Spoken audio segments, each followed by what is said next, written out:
Welcome to this lesson on similar figures and using proportions to find missing measurements in similar figures. First thing we're going to discuss or kind of go over is what it means when something is similar. So if we talk about people who are similar, they have similar features, meaning that they're not exactly the same, so they have some things that are in common, but not everything. So identical twins would really not be similar because of the fact that they're supposedly supposed to have everything that's the same. But similar would mean like, so if you look at the girls in your class, they would all have similar features of being 7th grade girls, making them similar in that respect, but they're not all exactly the same. So when we talk about items being similar, we're talking about, they might be the same shape, but they're different sizes. Okay, so we have these two triangles. They're the same type of triangle, they're the same shape, but they're different sizes. Right? And then in order to also be similar, their sides have to correspond and have to be proportional. So we're going to go on to our vocabulary. We have polygons. A polygon is a closed plane figure formed by 3 or more line segments that do not cross or curve. Okay, and I shouldn't say or curve because that's what a line segment means, but so a polygon is like this arrow here. It has at least 3 segments. It's a closed figure, so there's no openings. And none of them, the segments don't cross.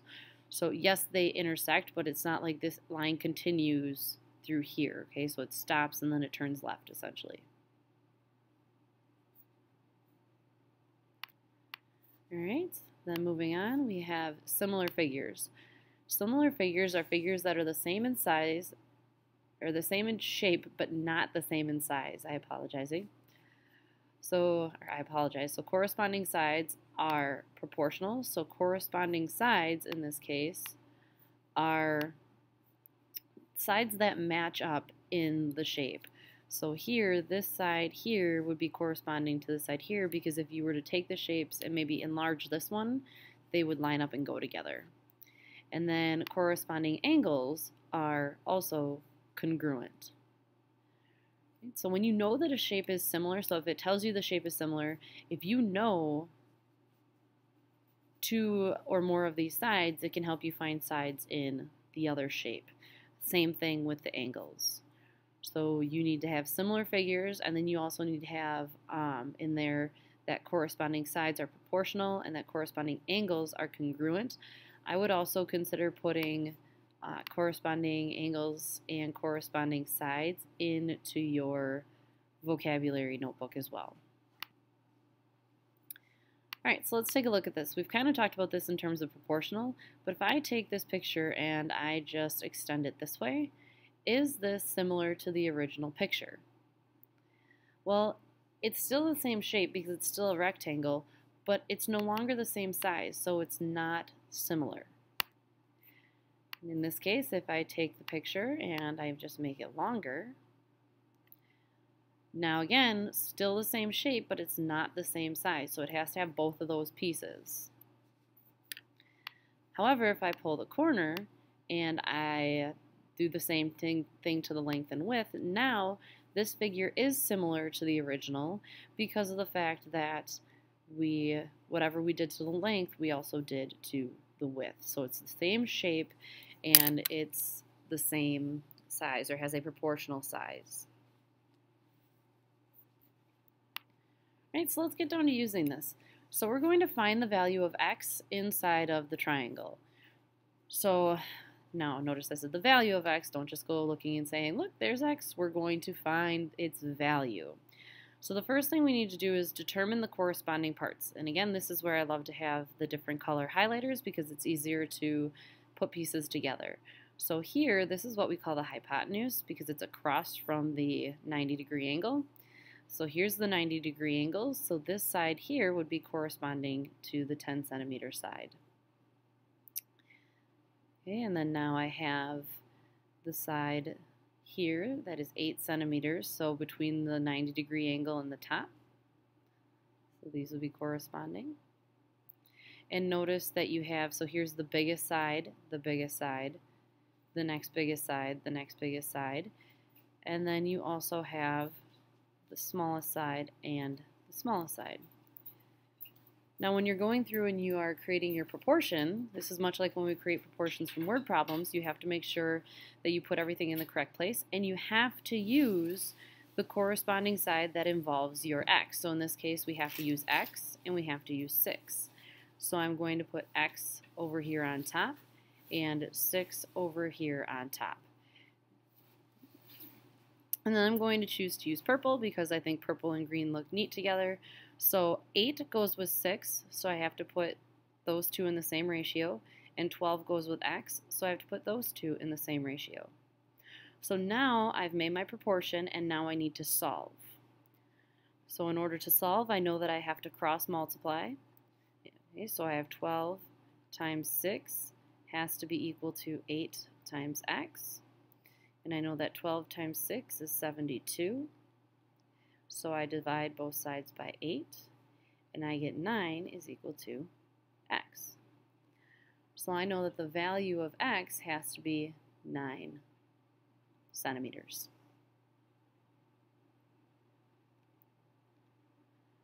Alright, so let's try this again. If you would like to, go ahead and try this on your own and then come back and check your answer. Just make sure you're being careful with finding your corresponding sides and everything.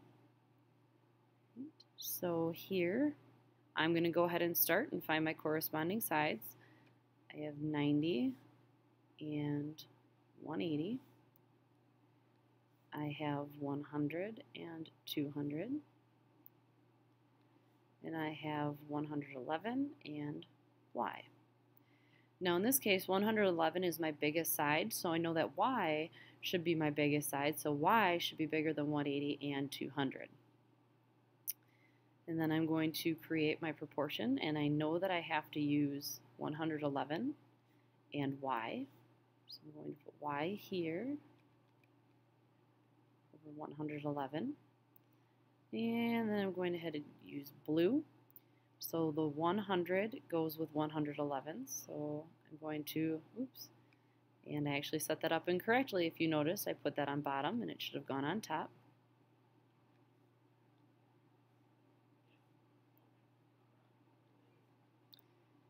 And then I have the 100 that goes with the 111.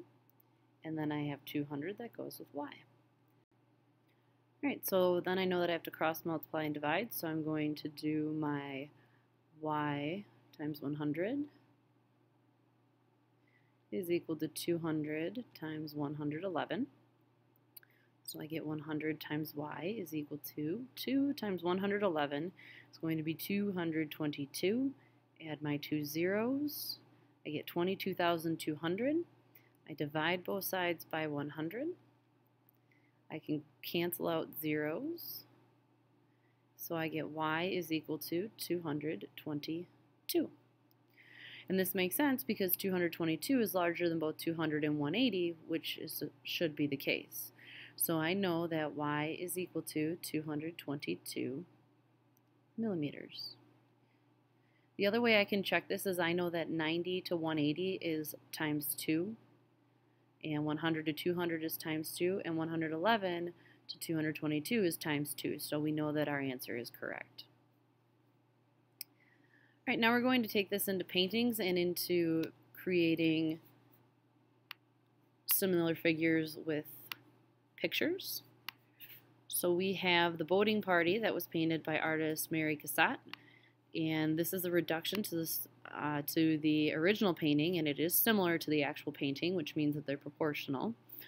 So we want to know if we can find the width since we know the height. And so let's go through, and we know that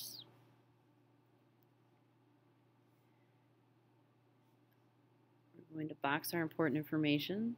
So 90 and 2/10 centimeters is the height. So that is going to go with 4 6/10. And then I know that 6 centimeters is the width, and that's what I don't know for this problem. So now I'm going to go ahead and set up my proportion. So I have 4 6/10 to 90 2/10 is equal to 4 6/10 would go with 6,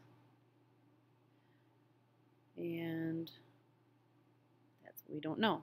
Now notice I set this one up a little bit differently, and we can do that as long as we're staying consistent. So here I put a ratio of my heights and then compared it to the ratio of my widths. As long as you set it up correctly and continue to follow the same pattern, you're fine. Whereas before we did one triangle to the other, we could have stayed within the same triangle as well. Right? So you'll get used to how this works and just keep practicing, and this will start to become like second nature to you. So now we have 90 2/10 times 6 is equal to 4 6/10. And we're going to use x, times x. So I have 6 times 2 is 12. I carry the 1. That's 1. 9 times 6 is 54. Decimal ones to the left. And I get 4 6/10 times x. And now, just to make things a little bit easier on us, because we're not practicing multiplication, we're going to do 541 2/10. And actually, I'm going to double check my math since I have it here. Perfect. And I'm going to divide that by 4 6/10. Now notice I get this nice big long number. In the problem, I have to note that it says to the nearest centimeter. So what that means is we want a whole centimeter. We don't want a part of a centimeter, so we need to be stopping before the decimal. So here, x is equal to 117.652,174. So we're going to have the 6 tell the 7 what to do. It tells it to go up, so x is equal to 118 centimeters. Alright, so you have two problems here that I would like you to try on your own. One is a triangle problem. Be very careful here because I want you to notice something about the figures and make sure that you're paying attention. I'm not going to tell you what it is, but pay attention when you're finding your corresponding parts. And then you have another similar figures problem. Make sure you show all your work, and as always, if you have any questions, please be sure to write them down or email me so we can go over them in class.